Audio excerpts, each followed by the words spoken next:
বাবার কাঁধ চওড়া হয় সন্তানের দায়িত্ব নিতে গিয়ে, আর সেই কাঁধেই যখন অপমানের বোঝা চাপে, তখন একজন বাবার পৃথিবী কিভাবে ধসে পড়ে তা হয়তো কেবল ভুক্তভোগীই জানেন। একটা মেয়ের বিয়ের আয়োজন করতে গিয়ে ক্ষেতের শেষ সম্বলটুকুও যে বাবা বিক্রি করে দেন, তার বুকে শুধু একটাই স্বপ্ন থাকে, মেয়েটা যেন মাথা উঁচু করে সসম্মানে শ্বশুরবাড়ি যায়। কিন্তু ভাগ্য মাঝে মধ্যে এমন নিষ্ঠুর খেলা খেলে যে তিল তিল করে সাজানো সেই স্বপ্নের ইমারত এক রাতেই ধূলিসাৎ হওয়ার উপক্রম হয়। এমনই এক চরম বিপদের রাতে, যখন চারপাশের চেনা মানুষগুলোও মুখ ফিরিয়ে নিচ্ছিল, শত শত মানুষের খোঁটা আর উপহাসের তীরে এক অসহায় বাবা যখন আত্মহত্যার কথা ভাবছিলেন, ঠিক তখনই অন্ধকার ফুঁড়ে বেরিয়ে এসেছিল এক অচেনা আলো। এক অজানা যুবক, যার সাথে এই পরিবারের রক্তের কোনো সম্পর্ক নেই। সে সেদিন যা করে দেখিয়েছিল তা হয়তো রূপকথার গল্পকেও হার মানায়। স্বার্থপর এই পৃথিবীতে আজও যে এমন মানুষ বেঁচে আছে, তা নিজের চোখে না দেখলে বিশ্বাস করা কঠিন। চলুন আজ আপনাদের শোনাব আত্মত্যাগ, সম্মান আর এক অদ্ভুত ভালোবাসার এমন এক নিখাদ সত্য গল্প, যা আপনাদের হৃদয়ের গভীরে নাড়া দিয়ে যাবে। ঘটনাটি হুগলি জেলার শহর থেকে বেশ কিছুটা দূরে সবুজে ঘেরা এক ছিমছাম শান্ত গ্রাম নবগ্রাম। এই গ্রামেই স্ত্রী সুজাতা দেবী, 4 মেয়ে আর 2 ছোট ছেলে নিয়ে বিকাশবাবুর সংসার। বয়স 55 ছুঁয়েছে। রোগাটে শরীরটা যেন সারা জীবনের অভাব আর ক্লান্তির এক জীবন্ত প্রতিচ্ছবি। কপালে সব সময় চিন্তার গভীর ভাঁজ লেগে থাকে। বড় মেয়ে শ্রেয়া, তারপর তৃষ্ণা, মিতু আর সবার ছোট রিয়া। 2 ছেলে তখনও স্কুলের গণ্ডি পেরোয়নি। সম্বল বলতে মাত্র 2 বিঘা চাষের জমি, যা দিয়ে দুবেলা দুমুঠো অন্ন জোটানোই এক বিশাল লড়াই। সংসারের চাকা ঘোরাতে বিকাশবাবু কলকাতার এক কারখানায় হাড় ভাঙা খাটুনি খাটতেন। মাস শেষে হাতে আসত মাত্র 15-16 হাজার টাকা, আর তা দিয়েই এই বিশাল সংসার কোনো মতে টেনেটুনে চলত। কিন্তু তার সবচেয়ে বড় কালঘাম ছুটত মেয়েদের বিয়ের কথা ভেবে। বড় মেয়ে শ্রেয়ার বয়স 26 পেরিয়েছে। গ্রামের মানুষের বাঁকা কথাগুলো তীরের মতো বিদ্ধ বুকে। কি গো বিকাশবাবু, মেয়ে তো বড় হয়ে গেল, এবার হাত দুটো হলুদ করে দাও। কথাগুলো শুনলে তার ভেতরটা দুমড়ে মুচড়ে যেত। কিন্তু পকেটে যে কানা কড়িও নেই, কি করবেন তিনি? অবশেষে একদিন শ্রেয়ার জন্য সম্বন্ধ এলো। পাত্রের নাম সৌরভ, বাবা রমেশবাবু আর প্রতাপ রায়ের পরিবারের ছেলে। ছেলে ভালো, নিজের একটা ছোট ব্যবসাও আছে। পরিবারটিকেও বেশ ভদ্র মনে হল। বিকাশবাবু আর দেরি না করে সম্বন্ধ পাকা করে ফেললেন। বিয়ের তারিখ ঠিক হল 20 মে 2026। বিয়ে তো ঠিক হল, কিন্তু বিকাশবাবুর রাতের ঘুম উবে গেল। মেয়ের বিয়েতে যেন কোনো খুঁত না থাকে, সেজন্য কারখানার মালিকের পায়ে ধরে অগ্রিম টাকা নিলেন, গ্রামবাসীদের কাছে হাত পাতলেন, এমনকি স্ত্রীর শেষ সম্বর পুরনো গয়নাগুলো তুলে দিলেন মহাজনের হাতে। প্রতাপ রায় অভয় দিয়ে পড়েছিলেন, আরে বিকাশবাবু, আমরা তো এই ধরুন 150 জনের মতো আসব, একদম ঘাবড়াবেন না। বিকাশবাবু হাত কচলাতে কচলাতে বলেছিলেন, দাদা, আমি গরিব মানুষ, ছোট্ট গ্রাম, আমার বাড়িটাও ছোট, একটু বুঝে শুনে লোক আনবেন। প্রতাপ রায় তখন হেসে উড়িয়ে দিয়েছিলেন। তবু সাবধানের মার নেই ভেবে বিকাশবাবু ধার দেনা করে 200 জনের খাবারের নিখুঁত বন্দোবস্ত করে রাখলেন। 20 মে সকাল থেকেই বিকাশবাবুর বাড়িতে উৎসবের আমেজ। প্যান্ডেলে রঙিন কাপড়, বড় বড় হাঁড়িতে বাবুর্চিদের ব্যস্ততা, গরম তেলে পুরি ভাজার ঘ্রাণ আর মহিলাদের মঙ্গল গীতে চারপাশ মুখরিত। ঘরের ভেতর লাল চেলিতে সেজে বসে আছে শ্রেয়া। ঠোঁটে হালকা হাসি থাকলেও চোখের কোণায় অদ্ভুত এক অজানা ভয়। সুজাতা দেবী বারবার মেয়ের দিকে তাকাচ্ছেন আর আঁচলে চোখ মুছছেন। সন্ধ্যা নামতেই গ্রামের মানুষ আর আত্মীয় স্বজনে বাড়ি ভরে গেল, কিন্তু রাত 8টা বেজে গেলেও বরযাত্রীর টিকিটিও দেখা গেল না। আত্মীয়রা তাগাদা দিতে শুরু করল, বিকাশ, বাচ্চারা তো ক্ষুধায় কাঁদছে, খেতে দাও এবার। কিন্তু বিকাশবাবু নার্ভাস হয়ে বারবার একই কথা বলছিলেন, এই তো বরযাত্রী এসে পড়ল বলে। আসলে তার মনে একটা গভীর ভয় কাজ করছিল। বাবুর্চিকে বলা ছিল বরযাত্রী এলেই খাওয়া শুরু হবে। যদি গ্রামের লোকজন আগে খেয়ে নেয় আর বরযাত্রীদের জন্য খাবার কম পড়ে। অবশেষে রাত 9:30টায় গ্রামের প্রবেশমুখে গাড়ির সারিবদ্ধ হেডলাইটের ঝলকানি দেখা গেল। ডিজের কান ফাটানো আওয়াজে মাটি কাঁপতে শুরু করল। বাচ্চারা ছুটতে ছুটতে এলো, বরযাত্রী এসে গেছে গো। বুক ভরা আশা নিয়ে বিকাশবাবু বাইরে এলেন অভ্যর্থনা জানাতে। কিন্তু দৃশ্যটা দেখে তার বুকের রক্ত হিম হয়ে গেল। একটা দুটো নয়, সারি সারি প্রায় ৩৫-৪০টা গাড়ি, আর ভেতর থেকে পিঁপড়ের মতো মানুষ নামছে। অনেকেই নেশায় চুর, ডিজের তালে বেসামাল হয়ে নাচছে। বিকাশবাবুর বুঝতে বাকি রইল না যে লোক ১৫০-২০০ নয়, বরং ৪০০ থেকে ৫০০ পার হয়ে গেছে। প্রতাপ রায় ভিনের ভেতর থেকে হাঁক দিলেন, কি বিকাশবাবু, কোথায় আপনি? কাঁপা কাঁপা পায়ে জোর করে মুখে এক চিলতে হাসি ফুটিয়ে তিনি এগিয়ে গেলেন। গ্রামের ছেলেদের ইশারা করলেন তাড়াতাড়ি মিষ্টি আর কোল্ড ড্রিঙ্কস নিয়ে আসতে। কিন্তু ৪০০ মানুষের ভিড়ে ২০০ জনের মিষ্টি তো কর্পূরের মতো উড়ে গেল। নিমেষের মধ্যে সব ট্রে খালি, অনেকেই এক ফোঁটা জলও পেল না। শুরু হলো কানাঘুষা আর অপমান। যেই মুরদ সেই ব্যবস্থা, এত ছোট লোক তো বিয়ে করতে গেল কেন, এক গ্লাস জলও কপালে জুটল না। প্রতিটা কথা বিকাশবাবুর কানে হাতুড়ির মতো আঘাত করছিল। পরিস্থিতি চরমে পৌঁছাল যখন প্রতাপ রায় বড় ভাই রাগে ফেটে পড়লেন। কি ভেবেছ কি তুমি, এটা কেমন আপ্যায়ন? বিকাশবাবু দুহাত জোড় করে কাঁপতে কাঁপতে বললেন, মাপ করবেন দাদা, আমি এক্ষুনি দেখছি। কিন্তু তিনি নিজেই জানেন না তিনি কি দেখবেন। লোকজনের বসার জন্য পর্যাপ্ত চেয়ার নেই, চারদিকে শুধু চিৎকার চেঁচামেচি। বিকাশবাবু পাগলের মতো ঘাম মুছছেন। ঘরের ভেতর থেকে মহিলারা ভয়ার্ত চোখে উঁকি দিচ্ছেন। আর শ্রেয়া, সে নিজের ঘরের এক কোণে বসে থরথর করে কাঁদছে আর ফুপিয়ে কাঁদছে। তার মনে হচ্ছিল আজ তার বাবার সম্মান ধুলোয় মিশে যাবে, বিয়েটা হয়তো আর হবেই না। সুজাতা দেবী ঠাকুরের মূর্তির সামনে চোখ বন্ধ করে দাঁড়িয়ে কেবল একটা অলৌকিক কিছু ঘটার প্রার্থনা করছিলেন। ঠিক সেই মুহূর্তে উন্মত্ত ভিড়ের মাঝে চুপচাপ দাঁড়িয়ে থাকা এক যুবক শান্ত পায়ে সামনে এগিয়ে এলো। লম্বাটে চেহারা, শ্যামলা গায়ের রং আর চোখের ভেতর এক তীক্ষ্ণ স্থির আত্মবিশ্বাস। সে বিকাশবাবুর দিকে এক পলক তাকালো, তারপর সোজা গিয়ে দাঁড়ালো ক্ষুব্ধ বরযাত্রীদের সামনে। ভরাট গলায় অত্যন্ত শান্ত স্বরে বলল, আরে কাকা, আপনারা কি এখানে বিয়ে খেতে এসেছেন নাকি দাঙ্গা করতে? তার ওই এক কথাতেই জটলার মধ্যে হঠাৎ পিনপতন নীরবতা নেমে এলো। প্রতাপ রায়ও ঘাড় ঘুরিয়ে অবাক হয়ে তাকালেন। যুবকটি আবারও বলল, এত দূর থেকে এতটা পথ পেরিয়ে এসেছেন, এটা একটা আনন্দের দিন, আর আপনারা সামান্য মিষ্টি আর জলের জন্য নিজেদের সম্মান নষ্ট করছেন। ভিড়ের অনেকেই ছেলেটিকে চিনত, তাই কেউ আর বেশি কথা বাড়াল না। সে সঙ্গে সঙ্গে ডিজেওয়ালাকে ইশারা করল, ভাই বাজাও আর সবাই মিলে সামনে চলো। ছেলেটির গলার স্বরে এমন একটা সম্মোহনী ভরসা ছিল যে লোকগুলো সুরসুর করে আবার নাচতে শুরু করল। কিন্তু বিকাশবাবুর বুকের ধুকপুকানি তখনও থামেনি। আসল ঝড় তো এখনও বাকি। খাবার তো অতি কষ্টে মাত্র ২০০ জনের জন্য তৈরি হয়েছে, এই ৪০০-৫০০ মানুষকে তিনি কি খেতে দেবেন, এই চিন্তাতেই তার মাথা ঘুরছিল। ওদিকে ছেলেটি ভিড় সামলে সোজা তার পাশে এসে দাঁড়াল। অত্যন্ত নরম গলায় জিজ্ঞেস করল, আঙ্কেলজি, আসল সমস্যাটা কোথায়, আমাকে খুলে বলুন। প্রথমে তো বিকাশবাবুর গলা দিয়ে কোনো শব্দই বেরোল না। তারপর চোখ ফেটে জল বেরিয়ে এলো। গলায় কান্না আটকে তিনি অস্ফুট স্বরে বললেন, বাবা, খাবার যে অনেক কম পড়বে। যুবকটি এক মুহূর্ত সময় নষ্ট না করে জিজ্ঞেস করল, কতজনের খাবার অবশিষ্ট আছে? বিকাশবাবু তাকে সোজা রান্নাঘরে বাবুর্চির কাছে নিয়ে গেলেন। বাবুর্চিও তখন ভয় কাঁপছে। সে ঘাবড়ে গিয়ে বলল, ভাইসাব, মেরে কেটে ১৫০-২০০ জনের খাবার বেঁচে আছে। গ্রামের মানুষ আর আত্মীয়রা আগেই খেয়ে নিয়েছে, এখন এই বিপুল বরযাত্রীদের কি দেব? কথাটা শুনে বিকাশবাবু আর দাঁড়াতে পারলেন না।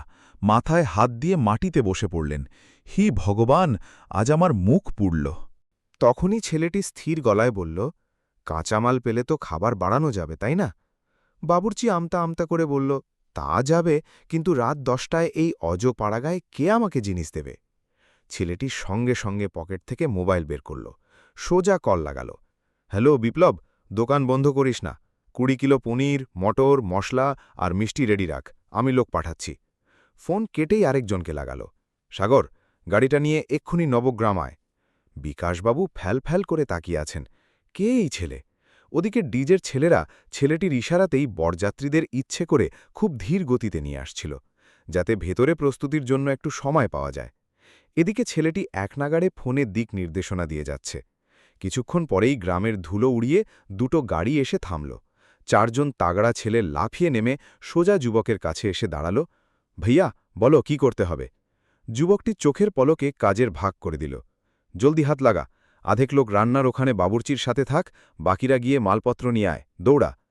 তারপর বিকাশবাবুর কাঁধে হাত রেখে সে বলল, আঙ্কেলজি, আপনি একটা চিন্তাও করবেন না, আপনি শুধু বাড়ির ভেতরটা সামলান। বিকাশবাবু আর থাকতে পারলেন না, জিজ্ঞেস করেই ফেললেন, বাবা, তুমি কে? তোমায় তো চিনলাম না। ছেলেটি একটু হেসে বলল, আমার নাম অনিক, আমার ট্র্যাভেলসের ব্যবসা আছে। বরযাত্রীতে আজ যে গাড়িগুলো এসেছে ওগুলো আমারই। এই বলেই সে আবার ভিড়ের ভেতর মিশে গেল। কিছুক্ষণের মধ্যেই অনিকের ছোট ভাই গাড়ি বোঝাই করে মালপত্র নিয়ে হাজির। পনির, মশলা, তেলের টিন আর মিষ্টির বাক্স চোখের পলকে নিচে নামানো হলো। বাবুর্চির চোখে মুখেও তখন যুদ্ধজয়ের আনন্দ। সে বলল, আমাকে আধ ঘন্টা সময় দিন, আমি সব নামিয়ে দিচ্ছি। অনিক বলল, তুমি শুধু কড়াইয়ের দিকে মন দাও, বাকি সব আমি দেখছি। এরপর অনেক নিজে কড়াইয়ের পাশে দাঁড়িয়ে সব তদারকি করতে লাগল।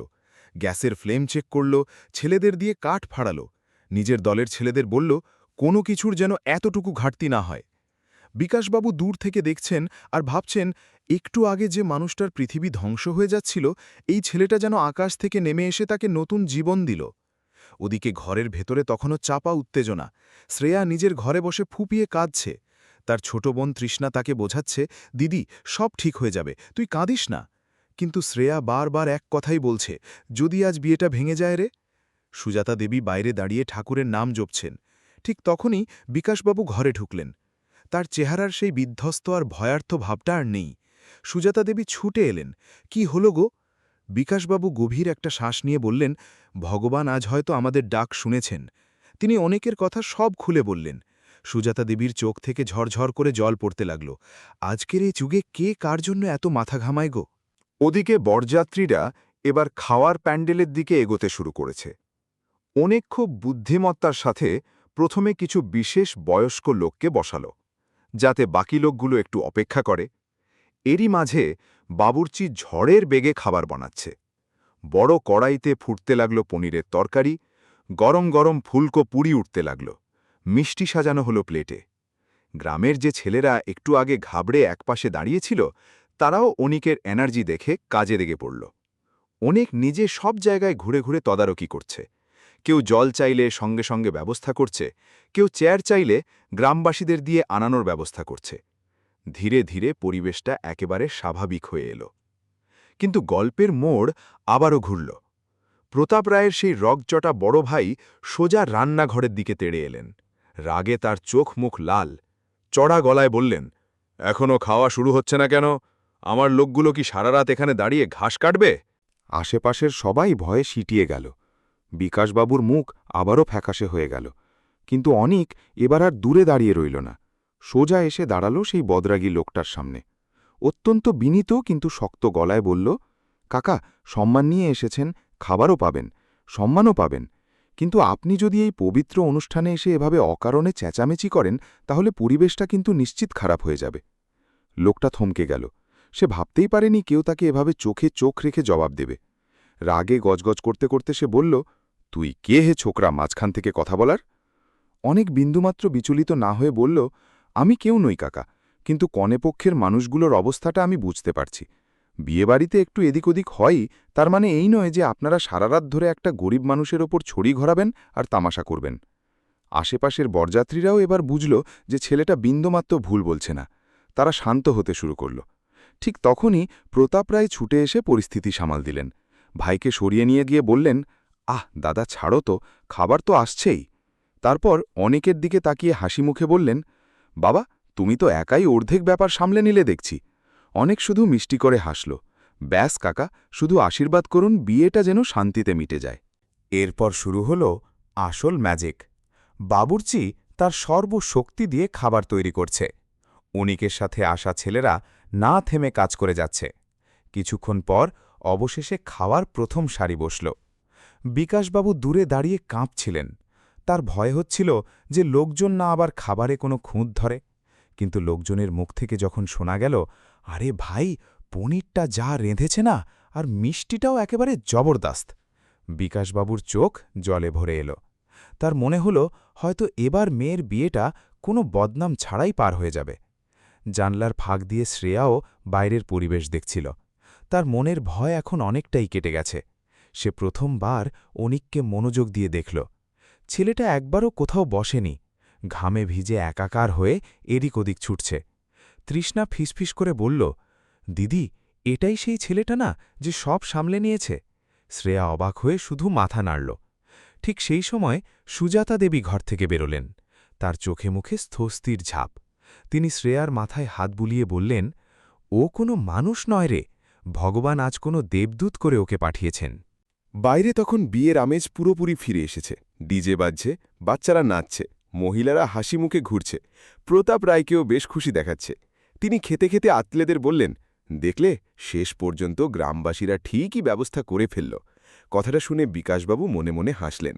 তিনি খুব ভালো করেই জানেন এই সবটাই শুধু অনিকের জন্যই সম্ভব হয়েছে। ছেলেটা না থাকলে এতক্ষণে হয়তো বিয়ে ভেঙে যাওয়ার মতো কেলেঙ্কারি হয়ে যেত। রাত 1টার দিকে অবশেষে এলো সেই মাহিন্দ্রক্ষণ। বড়মাল্য পড়ানোর জন্য সৌরভ মঞ্চে দাঁড়িয়ে শ্রেয়া লাজুক পায়ে এগিয়ে এলো। চারদিক আলো আর হাসিতে ঝলমল করছে। অনেক ভিড়ের একদম পেছনে দাঁড়িয়ে চুপচাপ এই দৃশ্যটা দেখছিল। এক গ্রামবাসী তার কাছে এসে বলল, ভাইয়া, আজ তুমি না থাকলে এই লোকটার খুব বড় সর্বনাশ হয়ে যেত। অনেক শান্ত গলায় উত্তর দিল, কারো ঘরের মেয়ের সম্মান জড়িয়েছিল ভাই, মাঝপথে ছেড়ে চলে যায় কি করে। রাত আরও গভীর হল। খাওয়া দাওয়া শেষে সবাই ভীষণ খুশি। এমনকি অনেকেই নিজে থেকে বিকাশবাবুর কাছে এসে রান্নার দারুণ প্রশংসা করে গেল। বিকাশবাবু শুধু ভগবানকে স্মরণ করছিলেন। অনেকের দৌড়াদৌড়ি তখনও থামেনি। তার বন্ধুরা বলল, ভাই, এবার একটু তুই বস, সব তো ঠিকঠাক মিটে গেল। কিন্তু অনেক বলল, যতক্ষণ না বিদায় হচ্ছে ততক্ষণ পর্যন্ত কিছুই ঠিক হয় না। আমি এখানেই আছি। কথাটা দূর থেকে বিকাশবাবুর কানে গেল। ছেলেটির প্রতি তার শ্রদ্ধা যেন আকাশ ছুঁয়ে ফেলল। ভোরের আলো ফুটছে। বিয়ের সব রীতিনীতি প্রায় শেষ। শ্রেয়া এখন বিদায়ের জন্য প্রস্তুত। ঘরের ভেতর কান্নার শব্দ ভারী হয়ে উঠেছে। সুজাতা দেবী মেয়েকে জড়িয়ে ধরে অঝরে কাঁদছেন। তৃষ্ণা, মিতু, গুড়িয়া সবার চোখ লাল। ঠিক তখনই অনেক ধীরে ধীরে উঠোনের এক কোণায় গিয়ে দাঁড়াল। হয়তো অন্যের পরিবারের এই কান্না দেখে তার নিজের কোনো পুরনো দিনের কথা, কোনো শূন্যতার কথা মনে পড়ে গিয়েছিল। বিকাশবাবু সোজা তার কাছে এলেন। আবেগে তার গলা বুঝে আসছিল। বললেন, বাবা, সারা জীবন তোমার এই ঋণ আমি ভুলতে পারব না। অনেক সাথে সাথে বিনয়ের সুরে বলল, আঙ্কেলজি, এমন কথা বলবেন না। আমার যা করা উচিত ছিল আমি শুধু সেটাই করেছি। কিন্তু বিকাশবাবুর চোখ থেকে জল থামছিল না। তিনি জীবনের প্রথমবার বাইরের কোনো অচেনা মানুষকে এতটা আপন করে বুকে জড়িয়ে ধরলেন। অবশেষে বিদায়ের সময় এসে পড়ল। শ্রেয়া কাঁদতে কাঁদতে তার মা আর বোনেদের কাছ থেকে বিদায় নিচ্ছিল। পরিবেশটা প্রচণ্ড ভারী। হঠাৎ শ্রেয়ার চোখ গেল দূরে মাথা নিচু করে দাঁড়িয়ে থাকা অনিকের দিকে। হয়তো সেও ভেতর থেকে আবেগপ্রবণ হয়ে পড়েছিল। শ্রেয়া ধীরে ধীরে তার কাছে এলো, দুহাত জোড় করে বলল, ভাইয়া, আপনি আজ না থাকলে আমার বাবার যে কি হতো তা ভগবানই জানেন। অনেক এক মুহূর্ত চুপ থেকে শুধু একটা স্মিত হাসি দিল। বলল, শুধু নিজের নতুন জীবনে খুব সুখে থেকো, ঈশ্বরের কাছে এটাই প্রার্থনা করি। সৌরভের গাড়ি শ্রেয়াকে নিয়ে যখন ধীরে ধীরে গ্রামের রাস্তার ধুলোয় মিলিয়ে যাচ্ছে, বিকাশবাবু আর সুজাতা দেবীর চোখের জলে তখন আর কোনো দুঃখ নেই। আছে এক বুক স্বস্তি। বিয়েটা সসম্মানে শেষ হয়েছে। সব মিটে যাওয়ার পর অনেক যখন নিজের বন্ধুদের সাথে জিনিসপত্র গুছিয়ে রওনা দেওয়ার প্রস্তুতি নিচ্ছে, বিকাশবাবু ছুটে এসে তার হাত দুটো শক্ত করে চেপে ধরলেন। বাবা, তুমি আজ থেকে আর আমাদের কোনো অতিথি নও, তুমি এই বাড়িরই আপনজন। অনেক কথাটার গভীরতায় কয়েক সেকেন্ড চুপ করে রইল। বাড়ির উঠোনে তখন ছড়ানো ছিটানো চেয়ার, খালি প্লেট আর ধীরে ধীরে খুলতে থাকা প্যান্ডেলের বাঁশ। কিন্তু এই ধ্বংসস্তূপের মাঝেই একরাতে অসামান্য ইতিহাস তৈরি হয়েছে। সুজাতা দেবীও এলেন। কেঁদে কেঁদে তার চোখ লাল, কাঁপা গলায় বললেন, বাবা, তুমি আজ আমাদের সম্মান বাঁচিয়ে দিলে, নইলে আমরা তো আশাই ছেড়ে দিয়েছিলাম। অনেক হাসি মুখে বলল, আন্টিজি, মানুষ যদি মানুষের কাজেই না আসে তবে আর মানুষ হয়ে জন্মে কী লাভ। এরপর সে বাবুর্চি, মিষ্টিওয়ালা আর রাতে যে কাঁচামাল আনানো হয়েছিল তার সমস্ত পাওনা গণ্ডা নিজের পকেট থেকে চুকিয়ে দিল। বিকাশবাবু আঁতকে উঠে বারবার বলছিলেন, বাবা, এত টাকা খরচ হয়েছে, আমি একটু একটু করে তোমার সব টাকা শোধ করে দেব। অনেক প্রতিবারই শুধু মাথা নেড়ে বলত, টাকার কথা বলে আমাকে পর করে দেবেন না আঙ্কেলজি। অনেক চলে যাবার পর বিকাশবাবু দীর্ঘক্ষণ রাস্তার দিকে তাকিয়ে রইলেন। তার মনে একটাই কথা ঘুরপাক খাচ্ছিল, আজকের এই যুগে কোনো অচেনা মানুষ এত কিছু কিভাবে করতে পারে। রাতে যখন সবাই ঘুমাতে গেল, বিকাশবাবু সুজাতা দেবীকে বললেন, এমন একটা ছেলে যদি আমাদের ঘরের জামাই হতো, আমাদের মেয়েগুলোর জীবন সার্থক হয়ে যেত। সময় গড়িয়ে যায়। শ্রেয়া শ্বশুরবাড়িতে ভালোই ছিল। বিকাশবাবুর পরিবারও এখন আগের চেয়ে অনেকটাই হালকা বোধ করছে। কিন্তু বাড়িতে প্রায় প্রতিদিনই অনেকের কথা আলোচনা হতো। কখনো সুজাতা দেবী বলতেন, ভগবান তাকে একদম ঠিক সময়ে পাঠিয়েছিলেন। কখনো ছোট ছেলেগুলো তার মতো হওয়ার বায়না ধরত। আর তৃষ্ণা, সে তো মনে মনে অনেককে এক অন্য উচ্চতায় বসিয়ে ফেলেছিল। ছেলেটার যে বিষয়টা তাকে সবচেয়ে বেশি টানত, তা হল এত বড় একটা উপকার করার পরও সে কোনোদিন সেটা নিয়ে বড়াই করেনি।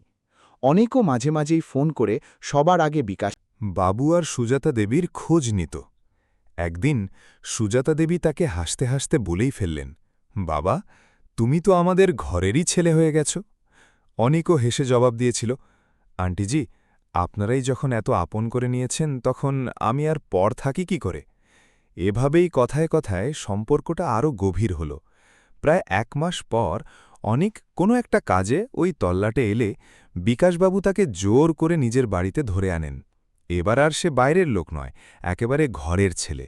সুজাতা দেবী নিজের হাতে তার জন্য রান্না করলেন। বাচ্চারা তাকে ঘিরে বসে রইল। আর তৃষ্ণা খুব সন্তর্পণে চুপচাপ তার ছোটখাটো সব প্রয়োজনের দিকে খেয়াল রাখল। রাতের খাওয়া শেষ, সবাই মিলে বসে গল্প করছে। হঠাৎ বিকাশবাবু একদম চুপ হয়ে গেলেন। পরিবেশটা ভারী হয়ে এল। তিনি দীর্ঘক্ষণ নীরব থেকে মনের ভেতর চলা কোনো কথা বলার সাহস সঞ্চয় করে ধীরে ধীরে বললেন, বাবা, একটা কথা বলি, যদি খারাপ লাগে মুখের উপর সরাসরি না করে দিও। অনেক সাথে সাথে বলে উঠল, আঙ্কেলজি, আপনি এমন কথা কেন বলছেন? বলুন না কি বলবেন। বিকাশবাবু একটা দীর্ঘশ্বাস ছেড়ে বললেন, আমি চাই তুমি আমার তৃষ্ণাকে বিয়ে করো। কথাটা শোনামাত্র অনেক কয়েক মুহূর্তের জন্য স্তব্ধ হয়ে গেল। সে ভাবতেই পারেনি বিষয়টা এতটা এগোবে। সে খুব আস্তে করে বলল, আঙ্কেলজি, আমি খুব সাধারণ একজন মানুষ। ছোটবেলাতেই বাবা মা মারা যায়। ভাইদের বড় করার জন্য খুব কম বয়স থেকে খাটতে হয়েছে। আজ যা কিছু হয়েছি নিজের পরিশ্রমে, কিন্তু আমি বড় বড় স্বপ্ন দেখানোর মতো মানুষ নই।